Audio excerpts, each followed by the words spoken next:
जम्मू कश्मीर के हालात को लेकर मुख्यमंत्री महबूबा मुफ्ती ने प्रधानमंत्री नरेंद्र मोदी से उनके आवास 7RCR में मुलाकात की। इस दौरान महबूबा ने प्रधानमंत्री से राज्य में सुरक्षा स्थिति पर चर्चा की। वह शुक्रवार शाम दिल्ली पहुंची थी।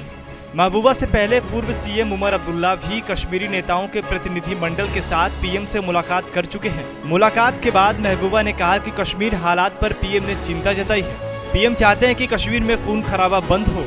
कुछ लोग कश्मीर के लोगों, बच्चों, युवाओं को गुमराह कर रहे हैं। पीडीपी बीजेपी कश्मीर में शांति चाहती है।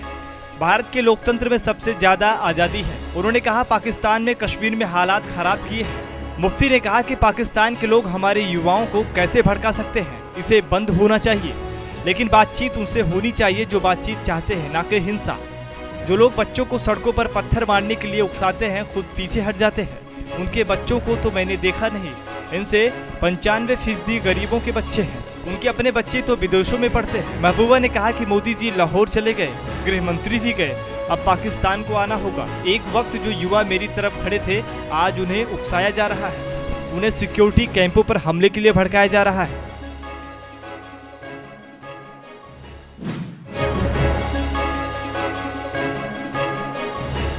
प्रधानमंत्री नरेंद्र मोदी और बीजेपी के राष्ट्रीय अध्यक्ष अमित शाह आज बीजेपी शासित राज्यों के मुख्यमंत्रियों और उप मुख्यमंत्रियों से मुलाकात करेंगे।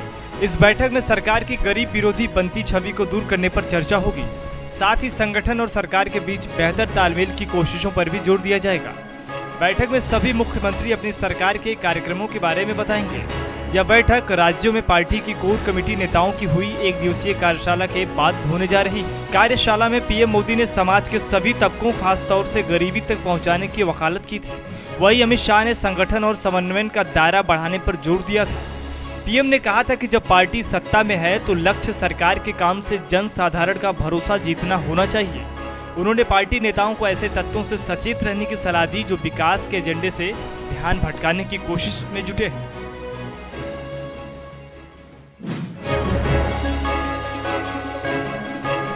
सदर विधायक अखिलेश सिंह की पुत्री अदिति सिंह दिल्ली में यूपी प्रभारी गुलाम नबी आजाद के सामने कांग्रेस में शामिल हो गई। माना जा रहा है कि अदिति सिंह कांग्रेस के टिकट पर सदर से विधानसभा चुनाव लड़ेंगे। अदिति के आने से यहां से टिकट चाहने वाले कई दावेदार निराश हो गए हैं। बीमारी से घिरे अखिलेश सिंह ने इस बार सदर सीट से अपनी बेटी अदिति को चुनाव लड़ाने का फैसला काफी पहले ले लिया था। पूरे क्षेत्र में उनका प्रचार हो रहा है और वह खुद भी सघन जनसंपर्क में लग गई है। वहीं काफी दिनों से अदिति के कांग्रेस में शामिल होने के कयास लगाए जा रहे थे। अदिति युवा और राजनीति में बिल्कुल नई है। सांसद प्रतिनिधि केएल शर्मा ने कहा कि अदिति के आने से कांग्रेस जिले में मजबूत होगी। अखिलेश सिंह कांग्रेस के टिकट पर ही पहली बार वर्ष 1993 में सदर सीट से विधायक चुने गए थे।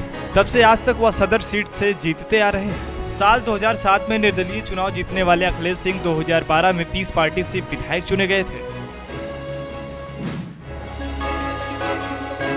यूपी सरकार ने बड़े पैमाने पर आईएएस और पीसीएस अधिकारियों के तबादले किए हैं। सरकार ने 21 आईएएस और 83 पीसीएस अधिकारियों का ट्रांसफर किया है। लखनऊ के डीएम राजशेखर को बरेली का डीएम बनाया गया है, जबकि सत्येंद्र सिंह को लखनऊ का नया डीएम बनाया गया है। इसके अलावा गौरव दयाल आगरा डीएम बनाए गए हैं। सुरेंद्र सिंह उन्नाव के डीएम बनाए गए हैं।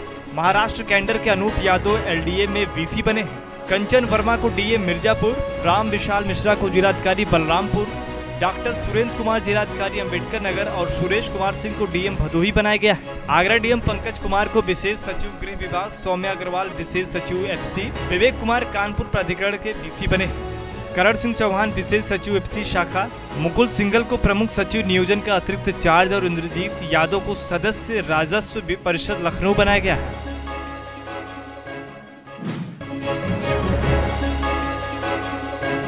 बरेली की मशहूर दरगाह आला हजरत ने बॉम्बे हाई कोर्ट के एक फैसले पर विरोध दर्ज किया है। कोर्ट का यह फैसला हाजी अली दरगाह में महिलाओं के प्रवेश से जुड़ा है। दरअसल बॉम्बे हाई कोर्ट ने दरगाह में महिलाओं के प्रवेश पर लगी पाबंदी हटा दी है। फैसले पर दरगाह आला हजरत का कहना है कि हजरत अली ट्रस्ट कोर्ट में अपना पक्ष सही से नहीं रख पाई। इस बाबत दरगाह के मौलवियों ने मुस्लिम परिवारों से कहा है कि महिलाओं को दरगाह की मजार पर जाने से मना करें।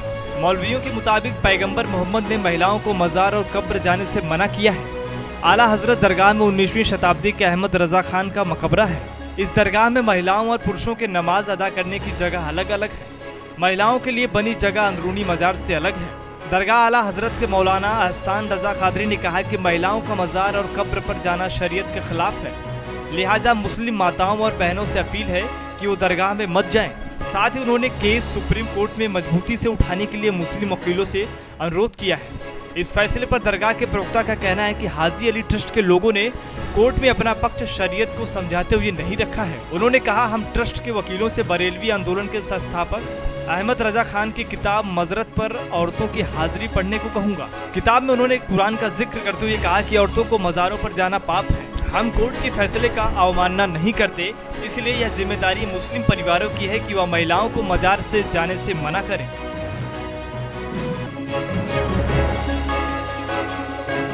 मुस्लिम उपदेशक जाकिर नाइक और उनकी संस्था इस्लामिक रिसर्च फाउंडेशन के लिए बुरी खबर है। जानकारी के मुताबिक केंद्र सरकार जल्द ही जाकिर नाइक के खिलाफ आतंकवाद से संबंधित मामलों में आतंकवाद निरोधी कानून के तहत चार्ज लगा सकती है। इसके अलावा नाइक के एनजीओ को भी बैन करने की पूरी तैयारी कर ली गई है। खबरों के मुताबिक इंटेलिजेंस ब्यूरो ने होम मिनिस्टर राजनाथ सिंह को नाइक के स्पीच की एक लिस्ट भेजी है, जिसे इस कार्रवाई से जोड़कर देखा जा रहा है। बता दें कि पहले भी आईएस में शामिल होने गए मुंबई के 4 स्टूडेंट्स भी नाइक को फॉलो करते थे। होम मिनिस्ट्री, सेना और महाराष्ट्र सरकार ने मिलकर नाइक पर गैरकानूनी गतिविधि निरोधक अधिनियम के तहत जिहादी आतंकियों को अपने भाषणों से भड़काने का आरोप लगाने का फैसला लिया है। रिपोर्ट के मुताबिक कई आतंकी गतिविधियों में शामिल आतंकियों के बयान है, जिन्होंने यह कबूल किया है कि नाइक के भाषणों ने उन्हें हिंसा के लिए प्रेरित किया था। बता दें कि मुंबई के पूर्व पुलिस कमिश्नर और बीजेपी सांसद सत्यपाल सिंह ने दावा किया है कि जाकिर नाइक धर्म परिवर्तन कराता है और लोगों को बरगलाता है। इसके लिए उसे विदेशों से फंडिंग होती है।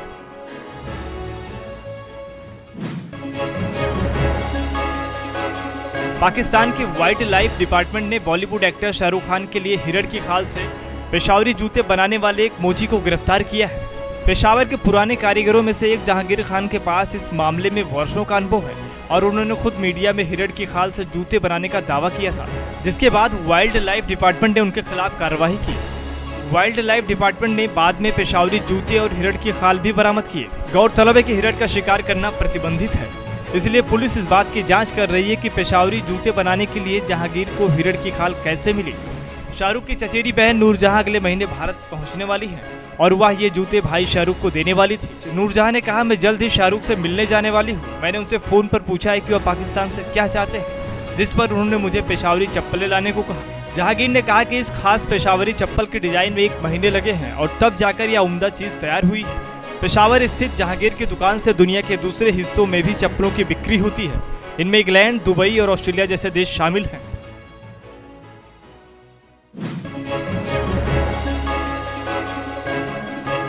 पाकिस्तान के प्रधानमंत्री नवाज शरीफ ने कश्मीर को लेकर चल रही कड़वाहट के बावजूद प्रधानमंत्री नरेंद्र मोदी को न्योता भेजा है। यह न्योता अक्टूबर में होने वाले सार्क शिखर सम्मेलन के लिए भेजा गया है।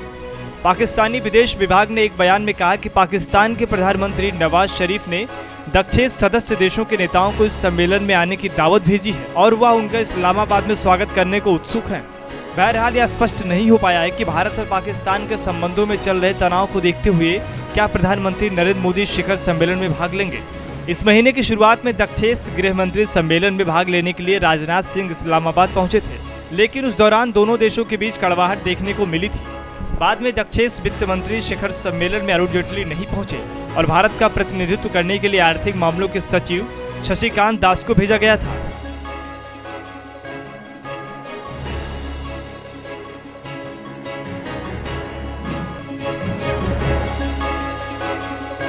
अमेरिका ने एक बार फिर पाकिस्तान को गुड टेररिज्म और बैड टेररिज्म के आधार पर आतंकवादी समूहों में फर्क न करने की कड़ी नसीहत दी है। अमेरिका ने कड़े शब्दों में कहा है कि पाक अपनी जमीन को आतंकियों की पनाहगार न बनाने दे। व्हाइट हाउस ने एक बयान जारी कर भारत को अपना साझेदार करार दिया है। अमेरिका ने कहा कि प्रधानमंत्री नरेंद्र मोदी के आर्थिक एजेंडे से अमेरिका भी सहमत है और जल्द ही दोनों अर्थव्यवस्थाएं दुनिया को नई दिशा देंगी। अमेरिका के विदेश मंत्रालय की प्रवक्ता एलिजाबेथ टुड्डो ने गुरुवार को कहा, हमने चरमपंथियों को पनाह न देने की आवश्यकता के संबंध में पाकिस्तान सरकार के समक्ष सर्वोच्च स्तर पर लगातार अपनी चिंता जाहिर की है। एलिजाबेथ ने पाकिस्तान सेना प्रमुख जनरल राहिल शरीफ की उस बात पर ध्यान किया जिसमें उन्होंने आतंकियों के बीच अंतर नहीं करने की बात कही थी। उन्होंने कहा कि काबुल में अमेरिकन यूनिवर्सिटी ऑफ अफगानिस्तान पर आतंकी हमला अफगानिस्तान के सबसे अच्छे और बेहतर विश्वविद्यालय पर हमला है और यह संकेत है कि हमें और भी काम करने की ज़रूरत है। पिछले दिनों काबुल में अमेरिकन यूनिवर्सिटी ऑफ अफगानिस्तान पर आतंकी हमले में 16 लोग मारे गए थे।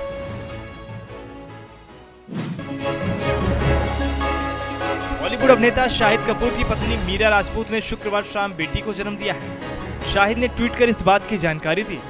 मीरा को कल खार के हिंदुजा हेल्थ केयर सर्जिकल अस्पताल में भर्ती कराया गया था। पहले खबर थी कि मीरा सितंबर में बच्चे को जन्म देने वाली है, लेकिन डॉक्टरों ने उन्हें अभी से अस्पताल में भर्ती होने की सलाह दी।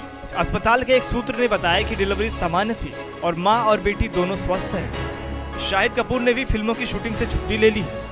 आजकल अपना पूरा वक्त मीरा के साथ बिता रहे हैं। पिछले साल जुलाई में शाहिद और मीरा की शादी दिल्ली में हुई थी। बता दें, शाहिद से मीरा 12 साल छोटी है। दिल्ली के फार्म हाउस में महज 40 मेहमानों के बीच मीरा और शाहिद ने 7 फेरे लिए थे।